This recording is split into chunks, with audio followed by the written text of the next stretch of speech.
Alrighty, peeps. This is actually happening. Here's Chronicles of a Plumber. I'm officially recording, and I say that because I'll tell you a little story. Let's bring in the bass. Here it goes. Yes. Oh, so delicious. The music sounds right. The audio seems to be okay. I've been recording for 10 minutes already.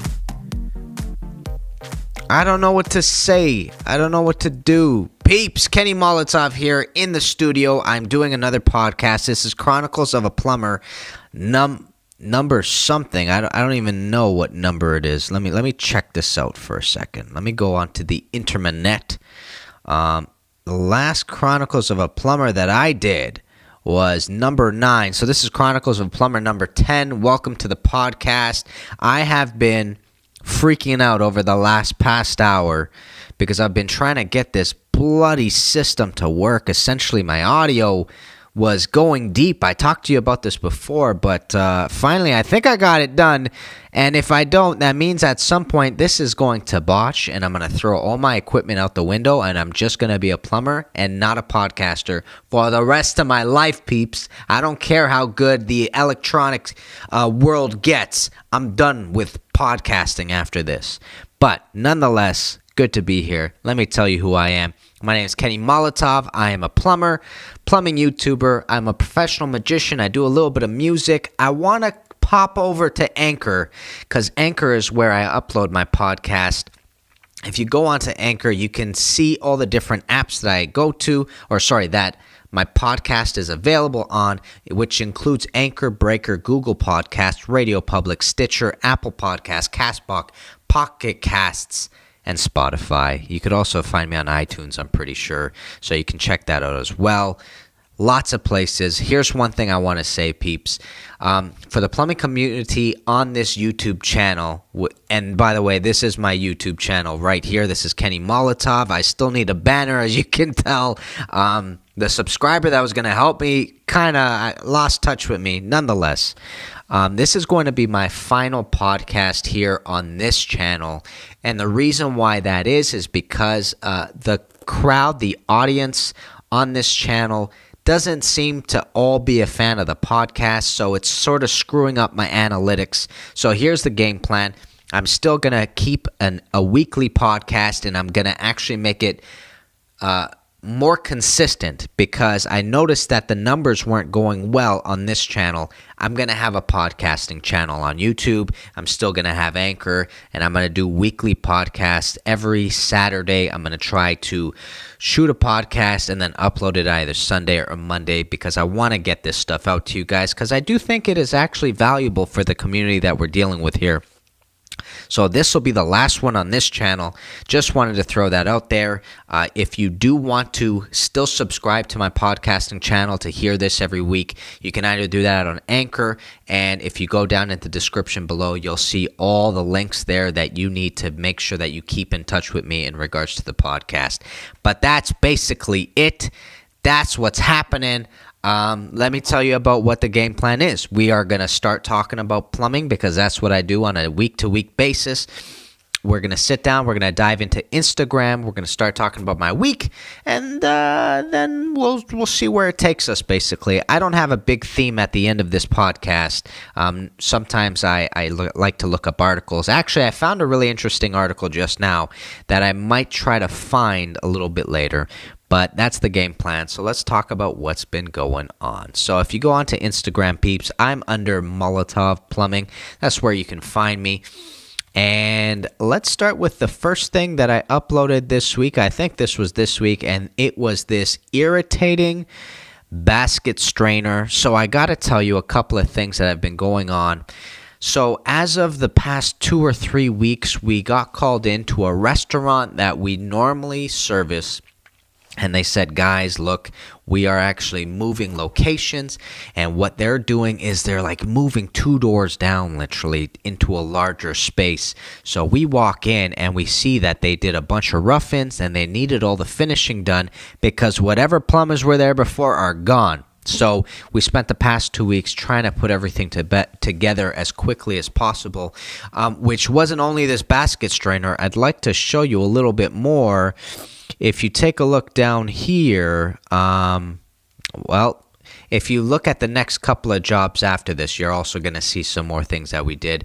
I did a grease interceptor a few days ago. I didn't upload the picture. I got to get that out to you guys. But so that's basically what's been going on with that and with this job in particular. So I've been there quite a bit, and Dad's been running around doing other service calls, and I've basically been putting all the fixtures together that I could. So here's a basket strainer. A basket strainer is every time you look into a sink, that sink has a hole, and that hole is where the drain is connected, essentially. And a basket strainer is basically a little unit that goes into this hole, that seals it around, and also it's a strainer because normally it has a fork or a cross in it so that whatever food or if hair goes inside, it's intended to catch it before it gets into the trap. This is a commercial basket strainer. They're tiny little guys, like this big, basically. And one thing that you got to know if you already haven't dealt with them in the past is that commercial basket strainers are literally a pain in the neck, always and forever. I don't know if they're going to be able to come up with a better design than what they currently have, but let me tell you, peeps, they aren't fun. They're usually a pain in the butt, and I kind of hate them. And the reason why I hate them is because they spin on you when you start tightening or loosening them.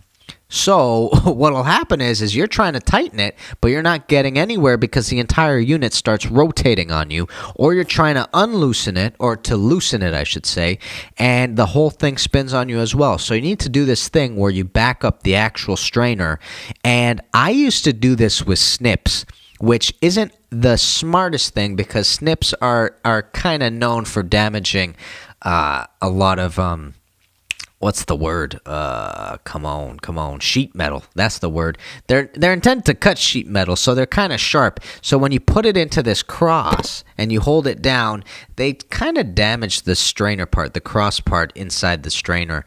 So that's something to keep in mind. I ended up buying a tool, which is a forked tool that goes in a little bit better, specifically because of this stupid little basket strainer you're looking at right here. So anyways, I got into a fight with this thing. I won the fight, but it didn't feel like I did. And that's basically the little snippet that I wrote there. And the reason why it didn't feel like I won was because it took me about 45 minutes to an hour to actually just take out this one strainer.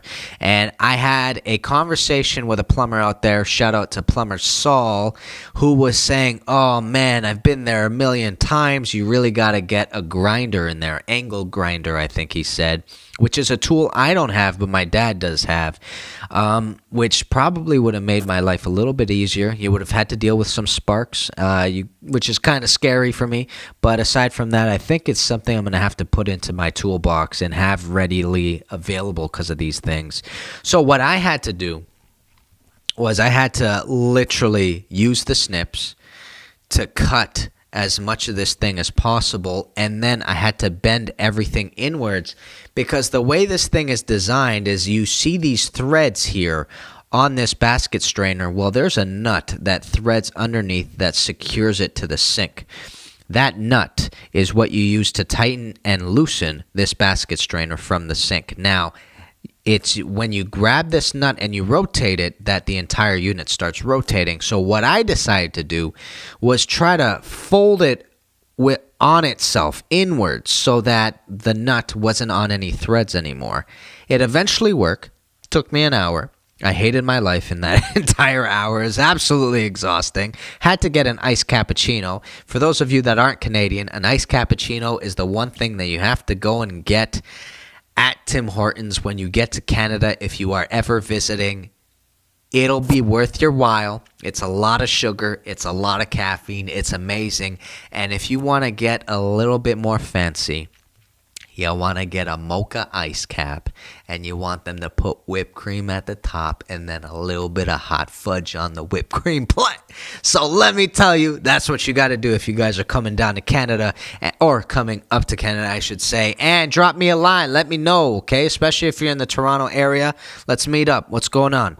So that's why I hated my life when I did this, because it took me forever. And the moment Plumber saw this, I think he felt for me. I think he sympathized with my situation, because he's probably been there himself many a times. Not fun, peeps. Not fun. Angle grinder. Get the appropriate tool for holding this thing in place, and or snips and a hammer. Honestly, I was going to go with the sledgehammer around the 45-minute mark. Luckily, it came off, okay? So that was one of the days I was there at this restaurant that we're putting together. The next day, I was doing a little bit of bits and bobs around the place, and I ended up replacing this faucet. Now, this faucet was, I think it was an original Waltech, but it was a little bit old, and it kind of just needed a new one. So they asked me to run out and grab this. So this guy's handle was off. And so this is a wall-hung vanity that goes into a lot of commercial buildings, basically. It's like your standard wall-hung. I don't know what the brand of the wall-hung is, but they all typically look like this, and it's 3 holes. You take this faucet, which is a new Waltech, with a longer gooseneck, which could also be used as a bar faucet, by the way, and you put it into the 3 holes as you saw before, and then you have to tighten the 2 nuts at the bottom, put in the supply lines, hang the unit, connect the supply lines, and then finish off the drain. Pretty simple, pretty straightforward. Took me about, I'd say, 25 to 30 minutes to get done from front to end, which is pretty fast. I love getting through fixtures like this, because they're really, really fast to do when everything is in the right place, if you know what I'm saying. And then later on, I had to go over here, and I had to do a urinal, and I was actually swapping out the urinal. I did a vlog. Oh, I should say I shot a vlog about this, and it's going to be uploaded hopefully next week, of both the faucet and this urinal right here. So what you're going to see here, we don't typically do a lot of urinals, by the way, my dad and I. I only recently got comfortable with this fixture because it's been about 5 years of me seeing them over the duration of 5 years. We do way more toilets than we do urinals. We do way more rough-ins than we do urinals, and we don't do a lot of urinal rough-ins. Only within this summer alone did I do 2 urinal rough-ins all by myself, and then we did a couple of other urinal repairs. So it's not a big fixture. I didn't get acquainted with it very fast. In other words, it's not something I see all the time. So the good thing about this urinal is it didn't give me a lot of problems. See, this thing was really old, and my dad tried snaking the drain, and it itself was still going really slow. So my dad turned to the owners and he said, look, the drain itself that the urinal goes into seems to be in really good shape. The urinal itself, though, is probably all crystallized with urine, or what's the gotta get the word out. It's anyways, I can't remember what the word is, but your urine has a specific element in it that crystallizes over time, and it essentially clogs up urinals. So Dad goes, look, it's just better to get a new one. You're going to spend a couple of $100, but we're going to give you one that lasts way longer. You know, like it's you need to start fresh with this sort of thing. So I ended up getting the same sort of urinal. It already had a shoe. Is this called a shoe? It's called either a spout or a shoe. It's called a shoe, I think. The shoe was already in it, and then I ended up putting in the valve, and the valve is something I used to be terrified of, because I didn't want to screw up the dimensions. With a lot of these fancy things, if you screw up the dimension of one, you sort of have to go back and get a replacement part, which is always a little bit embarrassing, because you're going to have to blame it on somebody else. The apprentice just didn't know he had to cut it later or whatnot. But I put in a new valve as well, and it was working really beautifully afterwards. So that's what I did. Good old urinal swap. The other really fortunate thing about this is that because it was the exact same urinal and it had the same dimensions, the wall hung brackets on the wall didn't have to move. They essentially were in a comfortable spot. All I had to do was put this thing on, secure it against the wall again, put a bead of silicone, put this valve on top, and we were good as well. So it didn't take me too long. I moved pretty fast at this job site, which was really nice. So something interesting to tell you guys, I am doing a Q&A. I shot it yesterday. I'm currently editing it now. That's probably going to be the first video that I upload this week coming up, which is Monday. I'm probably going to upload it, or tomorrow night, which is Sunday. And I got you guys to ask me a bunch of questions this week because I had called for a Q&A in the last vlog, which happened a couple of weeks ago, but I didn't get many questions out of it. So a bunch of you saw the video, fortunately, and ended up sending me a bunch of really good questions, which is really important because I feel like sometimes in my Q&As I answer the same question over and over and over again, which is definitely going to happen. There's always going to be overlap, but I got a few questions that were different, which was nice because I wanted to bring new perspectives to the community out there. So that's good, and I'm really happy about that. Shot that yesterday, and I woke up early this morning on Saturday to start editing it, and it's looking pretty good. I gotta tell you guys, I'm still not comfortable with the studio space and whatnot. It has a horrendous echo in here, like a disaster of an echo. So I've been spending a lot of time trying to find a space in the house that's much better with the echo. And I ended up doing that yesterday, and I'm pretty sure I found my spot for Q&As and questions and stuff like that. So fortunately, I got to work out a couple of things at the same time, but I made a complete mess in here. It's a disaster in the house right now, and we can't have guests over because of it. So that's what happened there, and let's keep moving forward. Oh, friends, I see this, and it just brings frustration to me. And as you can see in the comments, we have some people that understand the pain of this. Moen shower control valves, the cartridges themselves. I'm curious if I showed you another picture of something like this before. I feel like I have. Yeah, I think it was this one. The Moen shower control valve kicked my butt the other day. Yeah, I did. But I didn't show you the remnants of what happened. Did I? Oh, I did. Okay, so this happens quite a bit, unfortunately. So irritating. Really tough on the plumber, man. So this is a Moen shower control valve, what you see here, okay? And as you can see on the sides, it has two rubber pieces on both sides. And what happens is it essentially, as you're pulling it out, those rubber pieces come off and they dislodge, and they actually end up jamming the cartridge into this silly Moen shower control valve, okay? Now, the thing is that I got really lucky the other day when you look at this picture. And the reason why I got lucky is because it jammed when enough of the unit was outside that it didn't take me forever to get the rest out. But here's what you essentially have to do. As frustrating as this sounds, the reason why this entire thing looks like it's broken into a million pieces is because Kenny Molotov had to break it into a million pieces, peeps. What happens is you take out as much as you can because most of it's lodged in there, and you literally have to take a screwdriver and then break off the rest of the pieces inside this tiny little hole here, which is the exact same diameter as the Moen shower control valve, the cartridge itself. So you just got to break it piece by piece until the bloody thing comes out. And I've spent 45 minutes doing this before because I wasn't able to even get like an inch of this thing out. With this one, I got lucky because the first third came out, and I was able to wiggle out almost 2/3. Then it broke. Then I had to get 1/3 out, which was way easier than what had happened in the past. So it was a blessing, even though it was a painful moment. And then I have other subscribers out here saying, yeah, bro, happens to me all the time. I can't stand them. I don't know why they do that. And I also don't know if it's me. I don't know if I'm doing it incorrectly because I I've seen Dad do it where he doesn't get stuck like this. I think it has to do with the pulling out like this element.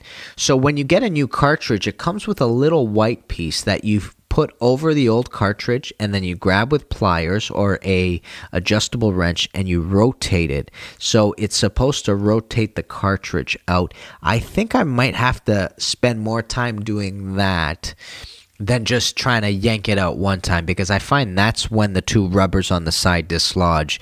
Gonna try it for the future. I'll let you know how it goes, basically. And then this was yesterday's work. Yesterday's work was me sitting down and insulating a couple of these outside pipes from a customer that we have. Now, these things have heat tracers around them, and that's why it takes a little bit longer to insulate these things, because you got to make sure that the heat tracer is surrounding the pipe correctly. And for those of you that don't know, a heat tracer is essentially... Oh, I hit my mic, sorry. It's essentially an element that's insulated that you can put either into a floor or put over a pipe, which is supposed to draw energy and create heat so that the floor heats up or the pipe heats up and whatnot. So these pipes, from what I understand, are storm pipes that are coming outside, and the customer's afraid that they are going to freeze on the way out because of the storm water. So what you're supposed to do, or what we found out, is you can put a heat tracer around these pipes so that it warms up the water and keeps the pipe warm as the water's leaving the pipe. And that way the storm water doesn't get stuck inside the pipe, because the pipe is constantly warm and is allowing the water to get out, in other words. So the customer asked us, hey, look, we have these two pipes. Can you please come in and put a heat tracer and basically get the pipe to come out? But I hope it works, to be honest. Dad and I have never put heat tracers on before.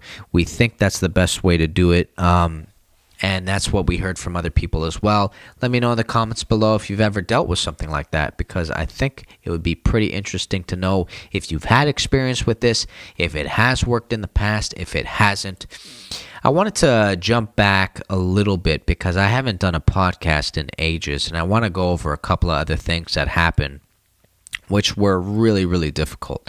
So, Dad and I did a bunch of flanges in the past couple of weeks, and the problem with the flanges is that, first of all, they're not secure, and sometimes, every once in a while, you're going to run into a flange that is bowed. And the reason why it bows is because it's either secure, and then when they tighten it, they crank it really, really tight so that it eventually starts molding the flange into this shape. And what you have to do, essentially, is... So the reason why it molds a lot of the times is because a lot of the times the flange is too low. And what you have to do, the appropriate way of fixing it, is putting these sorts of pieces on top of it. These are essentially flange buildup plastics. So when the flange is too low, the difficulty with it is that you're going to put a gasket on top, and you're supposed to put your toilet on top of the gasket. But sometimes you don't have enough gasket for the toilet to compress, so you have to put gasket on top of gasket. Now, that's not the best policy out there. The best way to do it is actually to build the flange up and only put one gasket down and then put the toilet down on top of that gasket. And that's what Dad and I were trying to rectify in this situation here. The reason why the flange was bowed before was because they put a gasket down, and they took the they took the flange and they tightened the bolts as much as they could, so that it essentially turned into this bow-shaped flange. So that's what Dad and I had to do over here to make sure that this wasn't going to happen in the future, and to make sure that when the toilet sat down, it sat down and compressed the gasket appropriately. So one thing that I wanted to look at was an article that I sort of stumbled across just before I started this podcast, actually. And I read it myself, but I wanted to read it with you, peeps, because I wanted to it's definitely a topic we've talked about in the past. It's a common theme amongst trades. And anyways, let me read it through with you guys, and let's have a short little chat about it. Okay, so this is from Robert Schwachenwald. That's a very long last name. Shortage of tradespeople will affect all. This is a common conversation that tradespersons have, and it's typically why tradespeople are a little bit more expensive than they used to be in their time, because there aren't many of them out there. A lot of people are going into non-hand working sort of things. Here's the article. Let's read it. So this is by Dorothy Royal. Special to the top sale advertiser. Okay. If you want a reason to panic other than global warming or unisex bathrooms, let me give you something that will, without a doubt, affect each and every person out there in the next decade. There's a great shortage coming, not of .22 caliber ammo, though that was terrible and luckily is over, but of something that each of us may need at one time or another in our lives. Tradespeople, yes, electricians, plumbers, carpenters, truck drivers. The day of the apprentices and summer jobs that would lead to a lifetime career seems to be dwindling. When was the last time you saw a plumber with a young person that was learning how to do the job? When was the last time you tried to find someone to do a job, even a simple addition or adding an outlet, and were told, sorry, we are booked up right now? This is not going to end. This in time to panic, people. I think that's supposed to say this is time to panic. This is time to reach down deep and contact everyone you know and beg that those high school kids start paying attention and to learn not just computer skills, but real life skills. What if your pipes burst from the cold? What happens when your outlet stops working and you can't charge your smartphone? The time to panic is now. Yes, I agree. Now, on a different note, I plead with you, young people, please don't waste 4 years or more of your lives on a college career that won't really take you anywhere. Is this harsh? Sure, but so is a $100,000 college debt you will be trying to pay back while working as a cashier. How about learning a trade first? Then you can go to school to live out your dream as a British lit major. Plus, you can make some money to travel the world to understand what all those authors were writing about. How will this great shortage affect you? Easy. In your pocket. If there are only 3 electricians instead of 20, you will pay higher prices, plain and simple. Supply and demand. If the framers hired to build your home learned from a YouTube video, you might want to buy a level. We are a society of instant gratification, and if people are no longer around to make sure simple things like cold air, hot water, and toilets that flush, we are really going to be in a jam. Remember, knowledge is power. A tradesperson can't be replaced by a phone app, and it's time to worry or time to learn. It's your choice. Dorothy Royal is the owner of Surf City Guns and Ammo, mother of 2 wonderful children, ringmaster of a herd of miniature ponies, and an avid member of the Surf City Writers Group and Topsoil Book Club.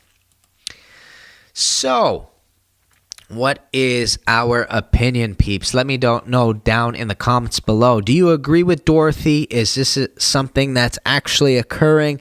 My 2 cents on it is I read it, and it's a conversation I've had in the past and a very similar narrative to what I constantly hear, which is trades are in demand, and there aren't a lot of plumbers, there aren't a lot of electricians, there aren't a lot of roofers, there aren't a lot of et cetera, et cetera, et cetera. And I got to be honest, look, anecdotally, from my history, that was the conversation that happened from parent to child. It was, no, you're going to go to university, you're going to get a degree, and then you're going to take it from there. So I know in my background firsthand that, yes, that was the conversation, and it wasn't until I got my degree and that I decided, look, I needed a career, that I looked at my dad and I said, you got a job, what do you do, bro? And, 5 years later, I'm currently working with my dad and doing exactly what he does, using my hands and my body to build systems for people to rely on, plumbing systems for people to rely on. So it was definitely it was definitely something that I noticed just in the vicinity of my life, that a lot of people weren't going into the trades. I honest to God, and I mean this with all intensity and all truth, I never had a single conversation with any of my friends, none of them, about going into the skilled trades. None of them. All of them went to university, and all of them got degrees, and honestly, the majority of them don't even work in the degree that they got a degree in. So I like a very small handful actually stayed within that career or that topic that they were learning for 4 years in university. So it's interesting, but you also got to realize that where I grew up, which was Markham, and the school I went to, which was Milliken, it's in the entire region. Milliken was one of the top ranked academic schools from, at least it was then, where the majority of people that I knew went to university, and then a lot of them went even to further other education after that. A lot of my friends went into medicine. I have, like, Zishan is he's a doctor. My friend Rami, he is a licensed chiropractor, and then now he's going to med school as well. I have another friend who went to med school in the Ivy Leagues in America. We had a lot of brilliant students and a lot of a really high academic standard. So it's sort of, I don't know. It just sort of was the way people were pushing their kids in that area. And, honestly, I think there is a conversation that is had from immigrating families. Like my parents immigrated here, and they had the same dream I think a lot of immigrant families have, which is, look, we came here to give you guys a better life. If you don't have to work hard and break your back, don't go to university and try to do something else, basically. And the problem is that if enough people are being told to do this, then those labor intensive jobs are the ones that are going to be unemployed. There are not enough people doing it. So, like, there's a real big sense of irony that my dad sent me to university for me just to eventually end up in his truck. By the way, I got to say right off the bat, if you have an opportunity to send your kids to university, or if you have an opportunity to go to university yourself, I really think it's still worthwhile. It might not give you the return in work and in pay like it once did a few decades ago, but it's still really mind-opening to be able to sit down and think critically and have conversations about philosophy, about politics, about academic biology, etc. Like, it does not hinder you to spread your mind like that.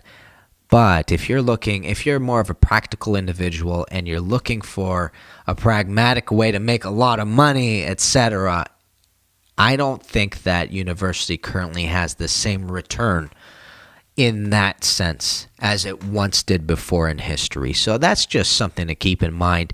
I do not want to stray people away from university, because I know if I'm blessed with children, I'm probably going to push them towards going to university as well.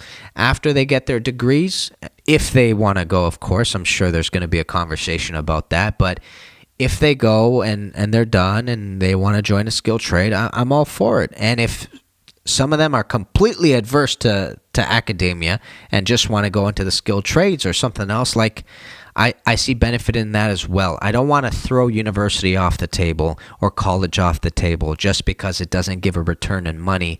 If it's going to make you more intellectually capable, I think it's all for it. Get that training. Strengthen your mind. You know what I'm saying? I think what's really sad, this really depresses me, is that there's a guy we work with who's got a master's in philosophy, and on top of that, he started his PhD. He stopped it now, but he ended up starting to teach at a local college, teaching philosophy and some history. And what makes me sad is, on the side, he also does drywall work. not only drywall work, he's sort of like a general contractor. He does whatever he can get his hands on. And I also went into university and I took philosophy in university. And what makes me sad is this man spent a lot of money to develop his brain. You know what I mean? And unfortunately, he's now working with his hands. And something about that makes me sad. And what makes me sad is that, all that money spent on his brain, he's a really, really rich, intelligent academic. But, the only thing that's giving him a return in life, the only thing that's allowing him to sort of make ends meet at the end of the month is his contracting business on the side. So he gets paid comfortably. Not comfortably. He gets paid by the college that he's at, but it's not enough to live comfortably and carry a family, etc. So that's something that sort of makes me sad. I wish there was a better return in academia for people that wanted to go into it. But I think a lot of people have gone into it, at least here in Canada. And I know that there's a tremendously large list for teachers out here where the older generation is slowly being weaved out, like the baby boomers. But there's a long list of people that came out of university that couldn't get teaching jobs, etc. So it's interesting, though, the way the market turned. And what Dorothy's saying in this here article, for me, makes the most sense. I mean, in reality, the blue collar, the working class, the skilled trades, this all is a standard of society, and we sort of keep that standard up to par, and we actually bring that standard up as well, because look, in reality, everybody in North America wants indoor plumbing, wants to make sure that they got a toilet inside, they don't have to go to an outhouse, they want water whenever they want it, they want it at will, which they get. They want to make sure that it's clean, they want to make sure, they want lights, they want to be able to turn on the lights, they want to make sure that they come home to a heated room or a heated house or a heated apartment. These things aren't going to go away. These things are always going to be fundamental to our living. You know what I'm saying? That's not going to change. We're always going to need heat in the winter. We're always going to need to cool down the air in the summer. We're always going to need lights from here on out. We're always going to need electricity and outlets for our computers and for charging these batteries, these camera batteries, and to make sure that this microphone is able to work, and to make sure I can have a conversation with you. We are so ingrained in a lot of this. We're so ingrained with electricity. We're so ingrained with water. Just personal hygiene, just making sure that we can take a shower every day, making sure that we can boil water, making sure, everything. These are the fundamental things to allow anybody and everybody to excel at what they do. Every single business, for the most part, needs electricity and water. So that means that the entrepreneur to the already established business, to a Walmart, to anything, all foundationally need to have all these things. And that's the really interesting part at the core, which is, I think the older generation started telling their kids, hey, go do something else. Don't worry about getting your hands dirty. When in fact, we need to worry about getting our hands dirty, because that's the only way that this electricity is going to still be able to power your business or power your family or power whatever. You know what I'm saying? So, Dorothy, if you ever hear this, I'm with you 100%. I think it's a little bit sad, and I think what is happening, I do think there's a change happening right now. I think parents are finally looking at the skilled trades going, you know what that plumber charged me the other day? Oh my gosh. Or you know what that electrician charges me? You know that it's double time on weekends? You know that you get benefits? Or do you know, it is a very important conversation to have with everybody. I do think also that there's a conversation out there about working with your hands, and almost like a stigma that if you work with your hands, it doesn't necessarily mean that you're intelligent. And I think if I'm correct in saying that stigma is out there, I need to say right out loud, I've met some of the most brilliant people in the world that work with their hands, that are in the trades. And you meet an entire range of individuals, one from that just loves the labor part of it, to people that are really actually more academically inclined, more engineering inclined, and more curious and interested in how the physics of these things occur, how the physics of the pipes occur, how the physics of laying cement occur, what's the ratio between cement and sand, or rock and sand, and whatnot. So you really meet a really big range of individuals in the trades where, you got the foot soldier and you got the guy in charge that's sort of like the planner or the project manager and whatnot that really enjoys that aspect of it. And then you have the business side of it, where individuals are concerned about how much money is coming in, how much money is coming out, how much we have to charge, how to get more marketing involved, how to get to the customer we don't have, which customers are the ones that are actually looking for us, which ones are the ones that we need to dip our toe into, sort of thing. That sounded wrong, didn't it? But so there's a very big range of things to do in the trades as well, which is something else I wanted to say. It isn't just working with your hands. There's a lot of aspects to it. And I got to say, on a quick little digression, I did my very first personal quote this week, where I went to a job site that wants to be built. I went to a house, and the owners of the house were like, look, this is what we want. What are your thoughts? And, without Dad being there, I had to trace where the vent's going to connect. I had to make sure that we knew where the stack was going to be. There were cleanouts on the floor, and I was like, look, we can't cover these up, because at some point, God forbid, you have a backup. You need to access these. These are going to be the easiest way for you to clear out whatever is out in the street between you and the property line. And then I had to find out where we're going to draw the water from, where we're going to connect in, and whatnot. So it was like the 5 years of work that I just had put into, I finally got to the point where I could sit back, I can quote a job, and I also can sit down, or I can get there and do the job as well. And I was really proud about that, you know what I mean? Because 5 years ago, I was fighting with my dad to just get my hands on the tools. Now, Dad's sending me out to make quotes, and it was a really magical moment. Even though it was just an everyday sort of thing, something small. Why did I get on this again? I forgot why I got on this. Oh, I think I got on this because I was trying to say there are many aspects to the job. And that's another aspect, you being able to go there and ascertain where exactly your vent has to connect in, how far you're going to have to run that vent, what are other options if you don't want to go with that vent over there. So it's really, really interesting stuff. And I think this conversation is one that's going to be had many a times. And I think that parents are finally turning to their kids and saying, hey, look, John's an electrician, needs an apprentice. Why don't you join John? I also think there's going to be more conversations with ladies out there.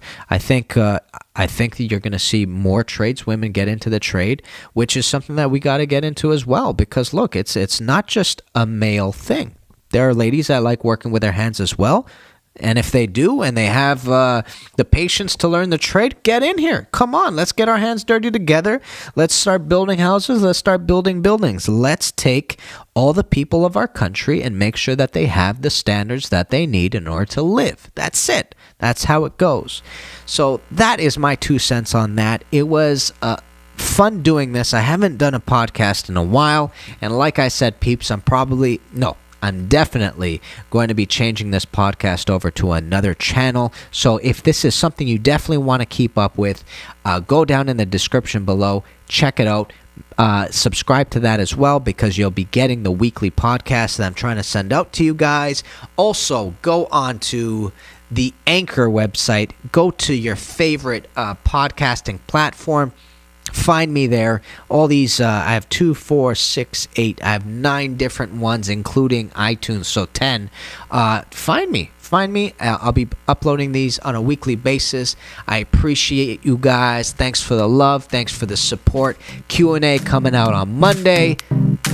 And that's it. Kenny Molotov, guys. Let me do it. Let me do a good sign out. Kenny Molotov, guys. Peace, baby.